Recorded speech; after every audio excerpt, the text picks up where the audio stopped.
15 young women signed contracts for an exclusive photo shoot in the United Arab Emirates. But 48 hours later, they were stripped of their identities and locked in an underground concrete structure, where the only condition for their release was the death of the 14 others.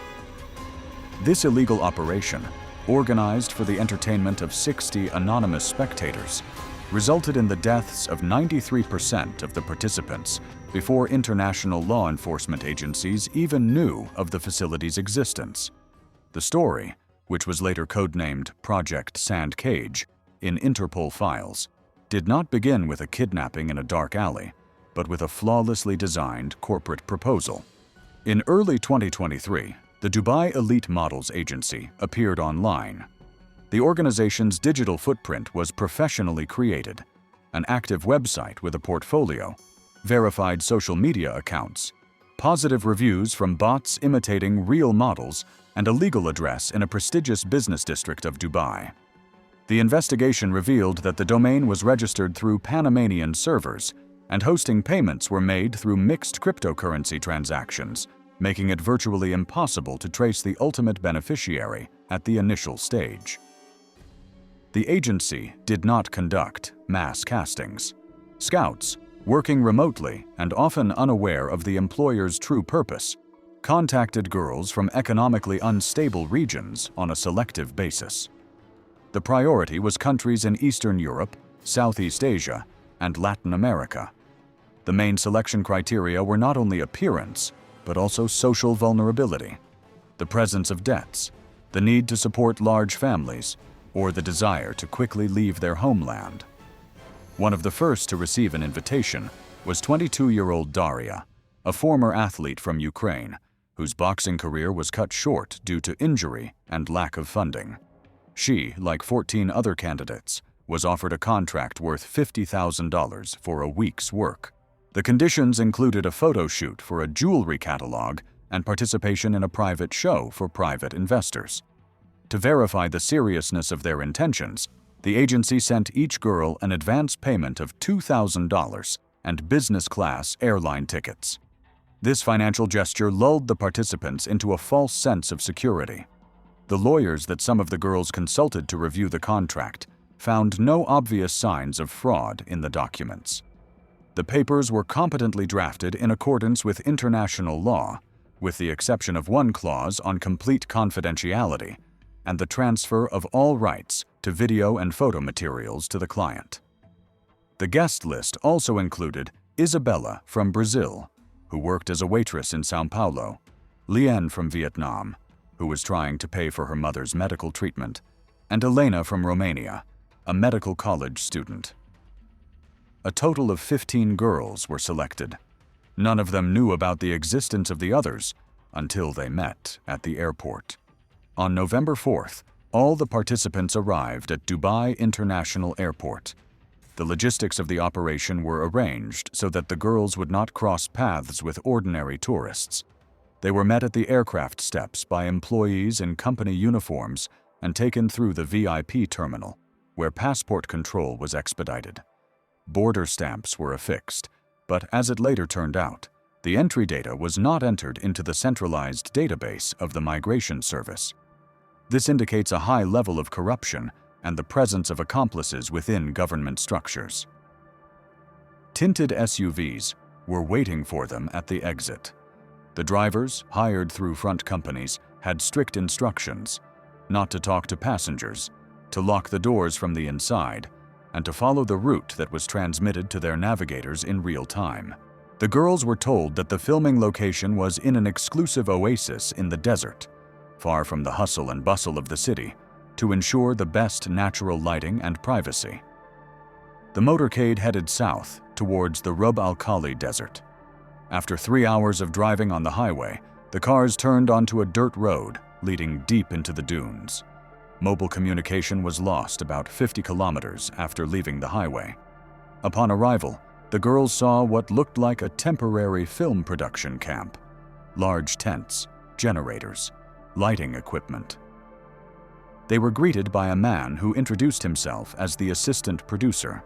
He politely asked them to hand over their phones and personal belongings. explaining that this was due to the strict confidentiality policy of the jewelry brand's client. The girls were offered cold drinks before the briefing began. Chemical analysis of the liquid residues, conducted months later, revealed the presence of a powerful sedative cocktail based on ketamine and fast-acting muscle relaxants. The effect set in after 10 to 15 minutes. The girls began to lose consciousness one after another, right in the reception tent. Their bodies were immediately loaded onto a freight elevator disguised as the floor of one of the tents. The underground complex was located 12 meters below the sand level. It was not a makeshift shelter, but a capital engineering structure built using reinforced concrete and steel floors. Construction was carried out, presumably, over 2 years under the guise of drilling artesian wells. The main level of the bunker was a long corridor with 15 single cells on either side. Each room was 3 by 3 meters in size. There was no furniture inside except for a metal bunk bed without a mattress bolted to the floor and an open sanitary unit. The walls were lined with soundproofing material that muffled any screams. In each corner, under the ceiling, there were high-resolution surveillance cameras with night vision and microphones. The ventilation system was centralized, allowing the operator to control the temperature and air composition in each individual compartment. When the girls regained consciousness, they found themselves dressed in identical gray jumpsuits made of coarse fabric, with no pockets or identifying marks. There were no shoes. The cell doors were solid steel sheets with small armored glass windows located too high to look through without effort. The first few hours were spent in panic. The girls screamed, banged on the doors, and tried to find a way out. Some, like Daria from Ukraine, immediately began to explore the perimeter of their cells, feeling the walls for weak spots.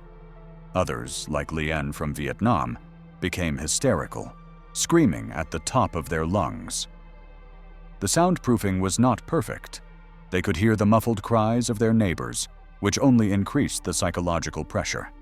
The realization that they were not alone did not bring relief, but created an atmosphere of collective horror. At the same time, a broadcast began on a closed server in the dark web. Exactly 60 users had access to the site, each of whom had undergone multi-level verification and made a deposit of $100,000 in Monero cryptocurrency. The audience consisted of representatives of the international elite seeking extreme entertainment that was not available in the legal sphere. The show's organizer, 42-year-old UAE citizen Faisal, known in certain circles as the Architect, personally greeted viewers via an encrypted chat. He did not hide his face from the camera in the control room, feeling completely immune from punishment. Faisal announced that the show would last exactly 30 days, or less if the winner was determined earlier. The prize fund for the survivor was $1 million and freedom. Viewers were given the opportunity to place bets on the totalizator, on the length of each participant's life, the manner of her death, and the final winner. 6 hours after the captives woke up, a loudspeaker system was turned on in their cells. Faisal's voice, distorted by a modulator but calm and businesslike, filled the space. He did not waste time on theatrical threats. He simply stated the facts. The girls were told that they were in an isolated facility from which there was no way to escape without an external key. They were told that food supplies were strictly limited and calculated in such a way that there would not be enough for everyone present. The voice announced the rules. Food would be served once a day in the common corridor. The cell doors would open automatically for 15 minutes. On the first day, there were only 3 standard meal sets for 15 people. This meant that from the very first day, the organizers were deliberately provoking conflict over resources.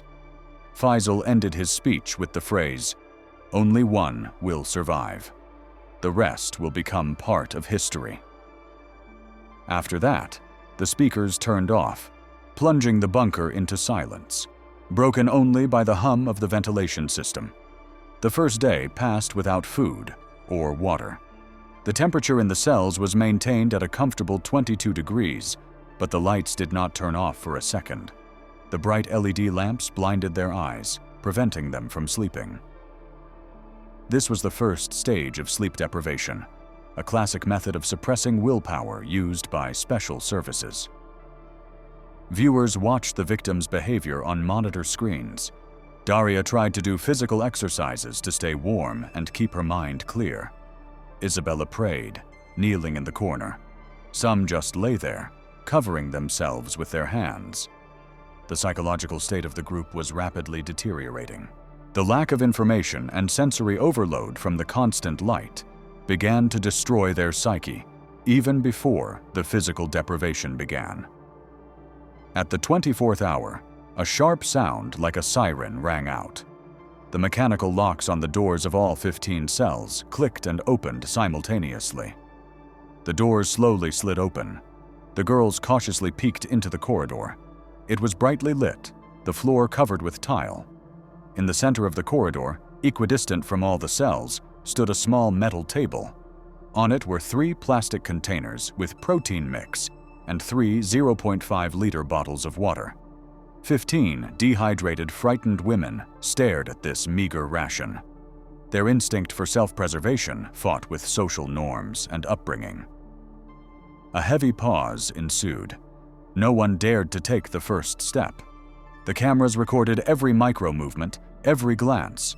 Viewers at their screens froze in anticipation. Suddenly, one of the girls, a Colombian named Sofia, couldn't take it anymore and rushed to the table. This movement became the trigger. The other 14 rushed after her. The corridor turned into a chaos of bodies, screams, blows, scratches. In the cramped, narrow passage, human dignity vanished instantly. The fight was not for $1 million, but for a sip of water. The strong pushed the weak aside. Someone fell and was trampled. Daria, using her skills, managed to break through to the table, grab one bottle, and dodging someone's nails, jump back to her cell. She did not fight for food, assessing the risks of injury as too high. The chaos continued for exactly 15 minutes. Then the siren wailed again, and Faisal's voice ordered everyone to return to their cells, warning that anyone who remained in the corridor would be gassed.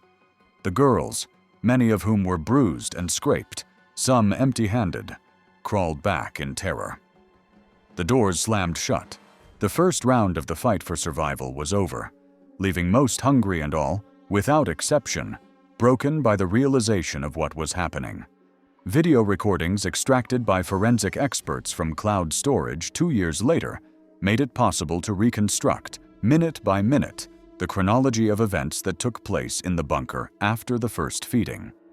The next 10 days, referred to in the investigation materials as the resource deficit phase, were characterized by a rapid degradation of social norms within the isolated group. The organizers, following a sadistic scenario, did not increase the amount of provisions, leaving the ratio unchanged, 1 serving for every 5 people. This created an artificial deficit of 3,000 calories per person per day, which, given the stress and constant wakefulness, led to rapid physical exhaustion. From the 3rd to the 6th day, the feeding regime turned into systematic violence. The girls, who initially tried to agree on how to divide the food, quickly gave up on verbal communication. The language barrier and the instinct for self-preservation made any alliances impossible. The cameras recorded how the more physically developed participants, such as Daria from Ukraine and Isabella from Brazil, began to form an unspoken hierarchy, taking positions closer to the doors of their cells in order to have an advantage at the start when the locks were opened. Those who were weaker or slower went without food for 2 or 3 days in a row. On the 6th day, the first death occurred, which can be classified as natural, caused by the conditions of confinement. 20-year-old Vietnamese citizen Lien, who had not received food since her arrival and did not participate in fights for food due to her small stature and lack of physical strength, was unable to get up from her bed when the siren sounded. Telemetry systems connected to biometric bracelets on the girls' wrists. the existence of which only became known after the decryption of the server's technical logs, recorded a critical drop in glucose levels and subsequent cardiac arrest. The organizers did not intervene. Lian's body lay in the chamber for another 12 hours until, during the next administration of the anesthetic gas used for technical maintenance, it was removed by employees in protective suits. For the other participants, Lian's disappearance was a signal. Help would not come, and weakness meant death. On the 8th day, the level of aggression reached its peak. Hunger dulled their sense of fear and empathy. During the 15-minute window when the cell doors were opened to allow access to the meager supplies of water and protein mix, a conflict broke out between Daria, a Ukrainian woman, and Amira, a 23-year-old Moroccan woman, names changed for the sake of the investigation. Amira, who managed to grab the food container first, tried to open it right in the corridor, breaking the unspoken rule of quickly running back to the cell. Daria, a professional athlete whose cognitive functions were narrowed down to the task of survival, saw this as a threat to her existence. The recording shows Daria delivering a short blow to the torso, knocking her opponent off her feet, and then applying a chokehold. This was not a fight in the heat of the moment. It was a cold, technical elimination of an obstacle. 40 seconds later, Amira showed no signs of life. Daria took the container and returned to her cell. The remaining 13 participants watched what was happening without attempting to intervene. According to the chat logs, viewers of the broadcast greeted the first murder with a surge of activity, and bets on Daria's victory tripled. Amira's body was removed in the same manner as Lian's. 13 people remained alive. On the 11th day, the nature of the tests changed. The organizer, Faisal, moved on to the second phase of the experiment, aimed at destroying the psyche of the survivors. Physical hunger took a back seat to sensory torture. An audio recording began to be broadcast through the ventilation system and speakers installed in each chamber. It was not music or white noise, but a cyclical recording of human screams, cries, and sounds imitating breaking bones. The sound pressure was about 90 decibels, making sleep impossible. The audio stream did not stop for a second over the next 10 days. At the same time, the bunker operators began to manipulate the climate control system. The temperature in the cells changed chaotically, ranging from +5 to +40 degrees Celsius. The sharp fluctuations caused the exhausted girls to experience thermal shock, vasospasms, and disruption of the body's thermoregulation. On the 13th day, the psyche of 21-year-old Maria from the Philippines could no longer withstand it. Sleep deprivation combined with incessant screams from the speakers led to acute reactive psychosis. A video recording shows the girl banging her head against the concrete wall of the cell, trying to drown out the outside noises. She hit herself with monotonous regularity until she lost consciousness. The traumatic brain injury led to extensive brain swelling. No medical assistance was provided. Death occurred 3 hours later. The number of participants was reduced to 12. 2 days later, on the 15th day of confinement, Elena from Romania dropped out of the competition. Unlike the Filipino woman, her reaction to stress was complete catatonia. She froze in one position, sitting on the floor and staring at a single point. She stopped responding to the opening of doors and did not go out for water and food, even when she had the opportunity to do so.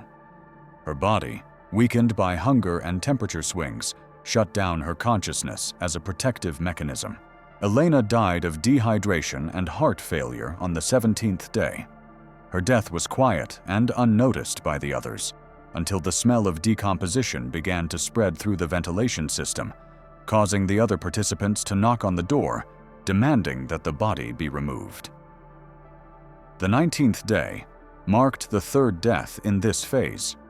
24-year-old Russian Svetlana, realizing the hopelessness of the situation and probably wanting to avoid being killed by others or dying from torture, decided to take her own life. Using strips of coarse fabric, which she had torn from her jumpsuit over 2 days and woven into a rope, she managed to make a noose. Fastening it to the grill of a ventilation hole located under the ceiling, for which she had to dismantle a plastic box with her fingernails, she committed suicide. Surveillance cameras recorded the entire process from start to finish, but the operators again did not intervene, allowing the event to take place.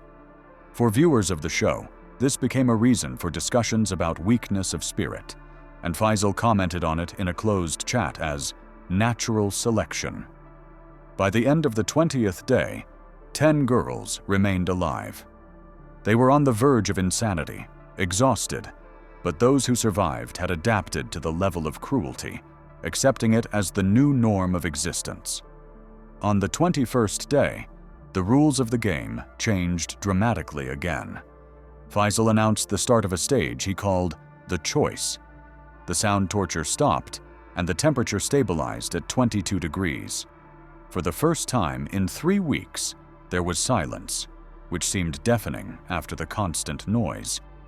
The organizer's voice announced that food supplies had been temporarily increased, but the number of participants would have to be forcibly reduced.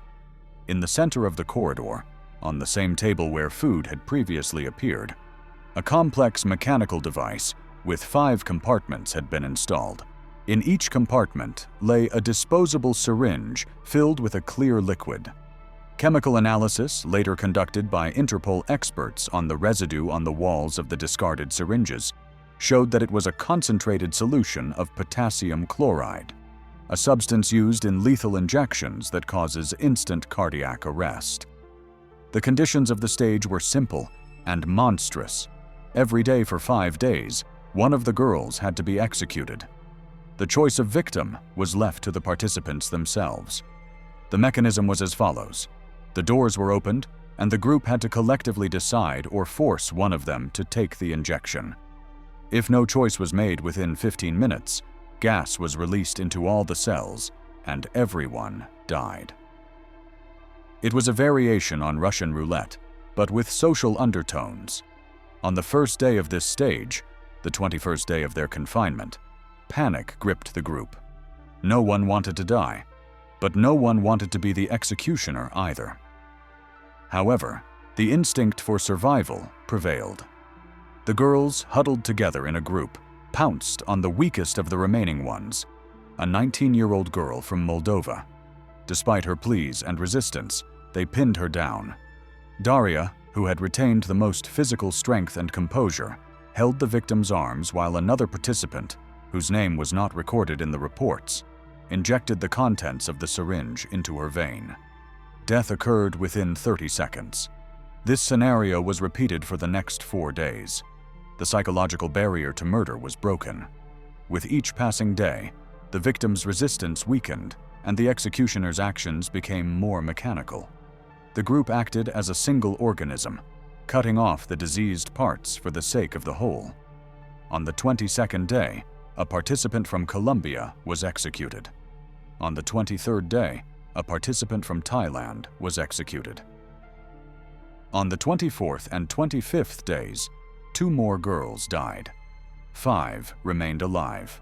These 5 went through all the circles of hell: hunger, cold, noise, witnessing suicides, and direct participation in murders. Their human personalities were completely erased, giving way to the animal instincts of predators.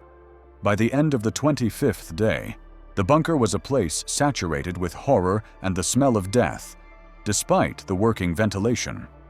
The survivors, Daria, Ukraine, Isabella, Brazil, and representatives from Poland, Nigeria, and Venezuela, were on high alert. They understood that the end was near. Faisal announced that the forced selection stage was complete. The 5 finalists had proven their right to live. Now they had to prove their right to freedom in the final test. On the night of the 26th day, the cell doors opened and did not close again. The lights in the corridor went out, replaced by dim red emergency lighting. In the center of the hall, instead of a table with food or syringes, lay a pile of objects: baseball bats, kitchen knives, chains, and sharpened pieces of rebar. Preparations for the final arena began. On the 26th day of the experiment, The timer above the airtight exit door stopped counting down the time until the meal was served and went out. Instead, the emergency red lighting came on, flooding the corridor and open cells with an ominous light that hid details but emphasized contours. The 5 surviving participants, Daria from Ukraine, Izabela from Brazil, Agnieszka from Poland, Kioma from Nigeria, and Gabriela from Venezuela, stood at the thresholds of their cells. In the center of the corridor, 15 meters away from each of them, lay a pile of objects designed to inflict lethal injuries: 2 baseball bats, 3 kitchen knives with blades 20 centimeters long, a rusty chain, and a sharpened piece of rebar. There were no rules. Faisal's voice was no longer heard. The only instruction was the situation itself: weapons and no food. To survive, they had to eliminate their competitors. The first few hours passed in tense inactivity. No one dared to rush for the weapons first, fearing an attack from behind. Emaciated, weighing less than 45 kilograms each, they resembled shadows. However, thirst that had not been quenched for a day forced them to act. Gabriela was the first to lose her nerve. She rushed to the center, grabbed a knife, and tried to return to her cell. This was the signal for the others. A chaotic struggle for the means of destruction began. Izabela, with her height advantage, seized a bat. Daria, whose reaction remained professional despite her exhaustion, managed to grab the second knife and immediately retreat to the wall, taking up a defensive position. Kioma armed herself with a chain, and Agnieszka with rebar. By the evening of the 26th day, the first blood of the final stage had been shed. Gabriela, huddled in the corner of her cell, did not notice how Kioma, moving almost silently, slipped inside. The Nigerian used the chain as a garrote. The struggle was short and brutal. The weakened Venezuelan was unable to unclench the links of the chain around her throat. The video recorded her death from asphyxiation 4 minutes later. Kioma took the knife from the dead woman. Now she had 2 weapons. 4 remained alive. The 27th and 28th days turned into a war of position. The participants barricaded themselves in their cells using mattresses, which they had been given before the final, probably to regain their strength before the fight, as shields. They only came out to check if their opponents were asleep. Sleep had become deadly dangerous. Daria, understanding the tactics of survival, slept in 10-minute bursts, pressing her back against the corner and keeping a knife pointed at the entrance. On the 28th day, Agnieszka, whose psyche had finally collapsed, ran out into the corridor screaming and rushed towards Izabela's cell. It was a kamikaze attack. The Polish woman struck chaotically with the rebar, but the Brazilian, who had retained more physical strength, met her with a blow to the body with the bat. The sound of breaking ribs was recorded by the microphones. Izabela finished off her fallen opponent with several blows to the head. The brutality of the scene prompted even some viewers in a closed chat room to write messages saying that the spectacle was becoming too dirty, but the broadcast continued. 3 remained. The climax came on the 30th day. Dehydration had reached a critical level. Daria knew that if she didn't finish everything today, she would die of kidney failure. She went out into the corridor. Izabela and Kioma came out with her. It was a silent agreement, the final. Chio, armed with a chain and a knife, attacked Izabela, hoping that Daria would stay out of it. The Brazilian and the Nigerian grappled in a tangle of bodies. Izabela suffered a deep cut to her shoulder, but managed to hit Chio in the knee with a bat, shattering the joint. While they were killing each other, Daria waited. It was a boxer's calculation. Let the opponents wear each other out. When Izabela, breathing heavily and bleeding profusely, finally stopped hitting Kioma's motionless body, Daria stepped forward. The final battle lasted only 2 minutes. Izabela, being larger, swung her bat, but blood loss and fatigue slowed her movements. Daria ducked under the blow, using what remained of her muscle memory, and delivered one precise stab with the knife to the carotid artery. Isabella fell to her knees, clutching her throat with her hands, and a minute later, it was all over. Daria was left alone in the hallway, surrounded by 4 corpses, covered in someone else's blood, clutching a cheap kitchen knife in her hand. She raised her head to the surveillance camera and just stared at the lens, not blinking, until she lost consciousness from exhaustion. Daria woke up after an indefinite amount of time in a completely different environment. It was a sterile ward, similar to a private clinic. A soft bed, white sheets, an IV connected to a vein, no gray walls, no screams. A man in an expensive European suit and a medical mask covering his face sat on a chair nearby. It was not Faisal, but his intermediary. He spoke in clear English, calmly and politely, as if discussing a business deal rather than the aftermath of a mass murder. The middleman informed Daria that she had won. She was given food, restorative drugs, and clean clothes. There was a black briefcase on the bedside table. The man opened it. Inside were stacks of US dollars, exactly 1 million. Next to it was a passport with a new name, a Lithuanian citizen with Daria's photo, but with a different surname and date of birth. Everything had been prepared in advance. However, the most important item in the room was not the briefcase with money, but the tablet that the man handed to the girl. There was a video on the screen. Daria saw a familiar entrance in Kiev. The camera zoomed in on a first-floor window. An elderly woman, Daria's mother, was sitting in the kitchen, and her younger brother was doing his homework. The video had been shot that morning. The date and time in the corner of the screen confirmed this. The quality of the footage suggested that the cameraman was only a few meters away. "Congratulations on your freedom," said the man, closing the tablet. "The terms of your contract have been fulfilled. The money is yours. But there is an addendum to the contract. We know where your family lives. We know your brother's school. We know your mother's route to work. If you say a word, write a line, or try to contact the police in any country, they will die. Not quickly. We will send you a video."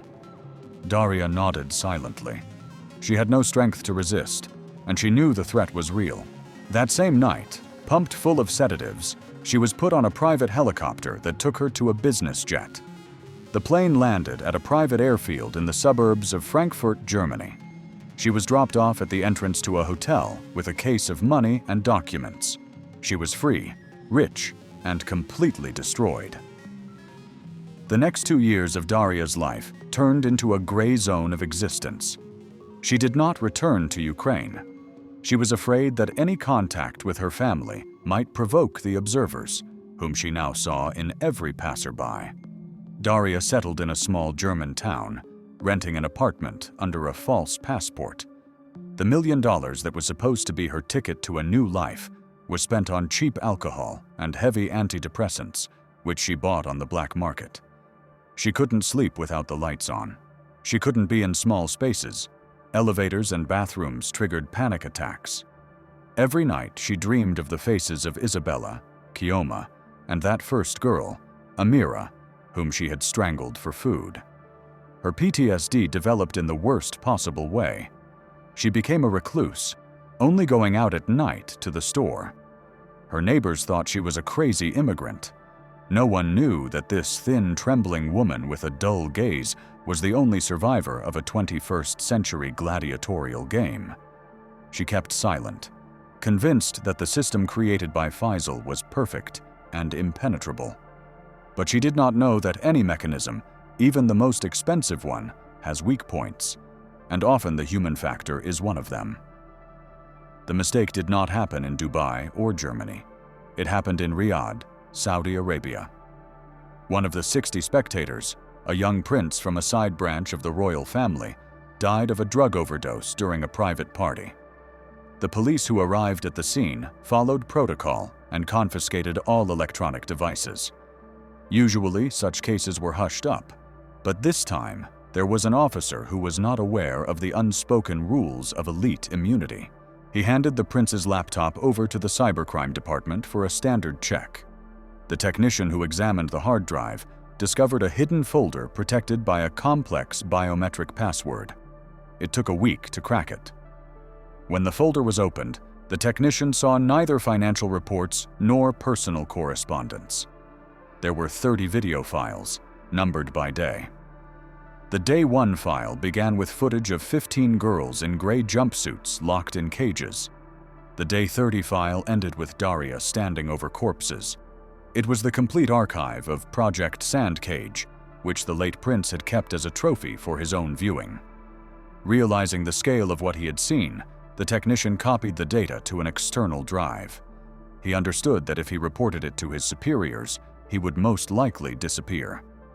Through an encrypted channel, he contacted his contact at Europol. 48 hours later, the data was on the desk of a special agent from the anti-trafficking department in The Hague. Faces were visible in the video. Names were audible. The desert outside the tents was visible at the moment of arrival. Geolocation experts began analyzing the landscape based on the shadows and type of sand captured on camera when the victims were unloaded. The wheels of the international investigation began to turn, but it was done in the strictest secrecy, so as not to scare off the organizers before the exact location of the bunker was established. It took Europol specialists and invited digital intelligence experts 3 weeks to geolocate the facility. The key to discovering the bunker was not the IP address of the broadcast, which was reliably hidden behind a cascade of proxy servers in Panama and Singapore, but an astronomical anomaly in one of the frames of the video archive. In a file dated November 4th, at the moment the girls were being unloaded from the jeeps, the camera captured the horizon for a split second. Analysis of the position of the stars, combined with the shadows from the dunes, narrowed the search area to a 50 square kilometer square in the southern part of the Rub al Khali Desert. A comparison of satellite images from the past 3 years revealed that heavy construction equipment had periodically appeared in this uninhabited area, and thermal imaging maps showed the presence of an underground heat source, characteristic of industrial generators and ventilation systems. Diplomatic negotiations between Europol and the authorities of the United Arab Emirates were conducted at the level of foreign ministries in strict secrecy. Abu Dhabi, fearing a blow to its reputation ahead of a major international economic forum, agreed to a joint operation, but on condition of a complete information embargo until the investigation was complete. The assault on the facility, codenamed Necropolis in operational reports, took place in the early morning of February 14, 2026. A combined team of Dubai Police Special Forces, supported by Interpol tactical advisors, landed from helicopters at the coordinates. On the surface, there was only an inconspicuous pumping station fenced off with a net. However, a concealed hydraulic lift leading to a depth of 12 meters was discovered under the floor of the technical room. There was no resistance when they entered the underground complex. The staff, consisting of 3 Filipino technicians and 2 Sudanese security guards, surrendered immediately. The bunker was empty. The cells had been cleaned with industrial chlorine-based chemicals that destroy biological traces. However, at the far end of the corridor, behind a false wall, operatives discovered a room that was not covered by the surveillance cameras. It was a crematorium. A small gas oven, intended for the disposal of medical waste, was used to destroy the bodies of the dead. Despite attempts by staff to hide the evidence, forensic experts extracted fragments of bone tissue and teeth from the ash that had not been completely destroyed by heat. DNA analysis of these fragments later confirmed a match with the genetic material of 14 missing girls. The organizer of the scheme, Faisal Al-Majid, was arrested 4 hours later in his penthouse in the Dubai Marina area. He did not resist arrest, confident in his immunity. During the search, servers containing the accounting records of Dubai Elite models were seized. The financial records revealed the scale of the operation. In 30 days of broadcasting, the total revenue from bets and viewer contributions amounted to $18 million. However, the most valuable evidence was the list of clients. 60 names, including European hedge fund managers, Asian tech moguls, and representatives of Middle Eastern monarchies. This list became the main problem for the investigation. Interpol's legal department faced unprecedented pressure. Within a week, the evidence against the viewers began to crumble. Files disappeared from secure servers, witnesses changed their testimony, and countries whose citizens appeared on the list refused extradition or questioning, citing a lack of evidence. The trial of Faisal al-Majid and his immediate accomplices was held behind closed doors. The official reason for closing the trial was the threat to the national security of the UAE. Neither journalists nor representatives of human rights organizations were allowed into the courtroom. All information about the proceedings came through dry press releases from the Ministry of Justice. Faisal pleaded guilty only to organizing illegal gambling and manslaughter, claiming that the girls died as a result of accidents and conflicts between themselves, and that he was merely a bystander. However, the body of evidence, including video recordings of the executions, did not allow the judges to mitigate the sentence. Faisal received a life sentence without the right to parole. He is being held in a solitary cell in the Al Sadr maximum security prison. The fate of the 60 spectators remained outside the scope of justice. None of the names on the list of clients were ever officially made public. The investigation into them was suspended with the wording, "due to the impossibility of establishing their identity." Parallel to the trial, a quiet campaign was underway to settle claims with the families of the victims. Lawyers representing an unnamed charitable foundation contacted the relatives of the victims in Ukraine, Brazil, Vietnam, Romania, and other countries. They were offered compensation of $500,000. The condition for receiving the money was strict: signing a non-disclosure agreement that prohibited any contact with the media, discussion of the circumstances of their daughters' deaths, and the filing of civil lawsuits in the future. In case of violation of the agreement, the money was to be returned with a penalty of 200%. Given the extremely difficult financial situation of most families, all 14 contracts were signed. The parents were given urns with ashes, in some cases with presumed ashes, as identification of the remains was difficult, and official death certificates, which listed the cause of death as industrial accident or acute heart failure. Daria, the only survivor of the sand cage, was found by journalists 3 months after the trial ended. The trail led to a small industrial town in Germany's Ruhr region.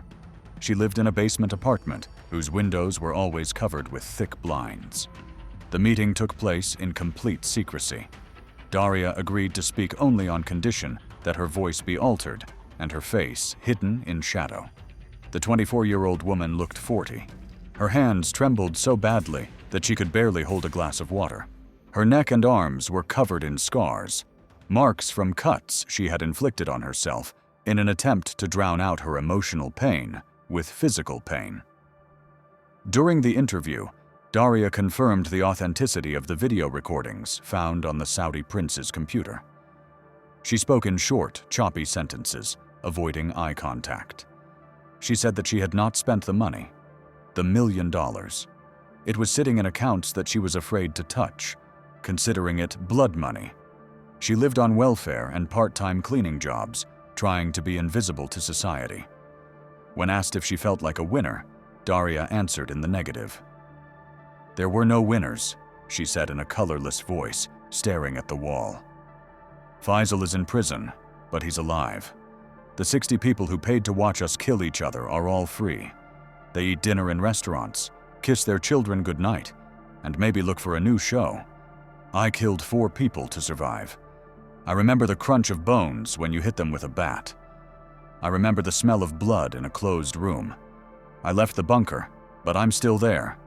My cell just got a little bigger, the size of this city. I wait every day. I know they remember me, and I know that one day they will come for me, because I am the only piece of evidence that is still breathing." After this article was published, Daria disappeared from her apartment. Her current whereabouts are unknown. Interpol officials declined to comment on the status of her witness protection program. The bunker in the Rub al-Khali Desert was filled with concrete by court order to prevent the crime scene from becoming a pilgrimage site for fans of dark tourism. The Dubai Elite Models case is formally considered closed, but rumors continue to circulate on the dark web about new closed auctions for exclusive reality shows with high stakes, indicating that the scheme created by Faisal was only a franchise of a more global death industry, the scale of which remains unknown.